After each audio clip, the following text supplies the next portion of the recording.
Samantala, para sa agaran at mas maayos sa sistema sa pagdedeklara ng class suspension, hihilingin ni DILG Secretary John Vic Remulla kay Pangulong Ferdinand R. Marcos Jr. na bigyan siya ng kapangyarihan para magkansela ng pasok kung may sama ng panahon o bagyo. Si Ryan Lesigue sa sentro ng balita.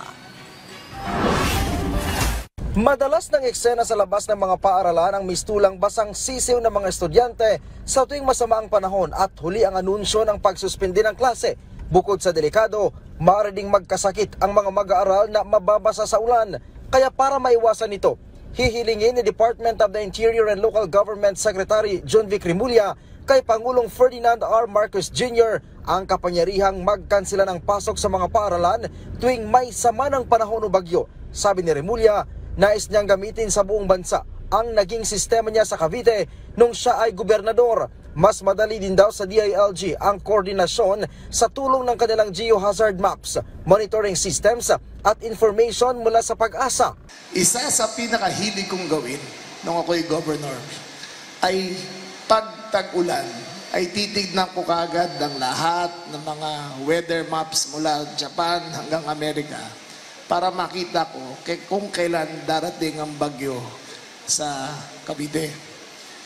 Sumikat ako noon dahil nagkaroon akong hashtag walang pasok alas 5 ng hapon bago bumagyo. Ipinunto nito ang kahalagahan ng maagang anunsyo ng kanselasyon ng klase bago pa man tumama ang masamang panahon dahil nagbibigay ito ng mas maagang babala para sa mga magulang. Kasi gusto ko yung magulang, hindi na nag-aalala.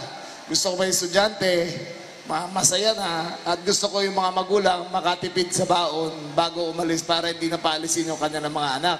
Matatandaang naglabas ang Department of Education ng revised guidelines sa class at work suspension sa mga paaralan tuwing may kalamidad at emergency. Ito ay alinsunod sa DepEd Order No. 22 na ipinalabas noong December 23, 2024. Bukod sa tropical cyclone wind signals, basehan na rin ngayon sa suspensyon ay ang paglalabas ng rainfall warning ng PAG-ASA para sa mga partikular na lugar. Para sa yellow rainfall warning, may kapangyarihan ang mga local chief executive na mag-suspend ng face-to-face classes at magpatupad ng modular distance learning. Sa pag-iral ng orange o red rainfall warning, otomatiko na ang suspensyon ng klase. Ryan Lesigue para sa Pambansang TV sa Bagong Pilipinas.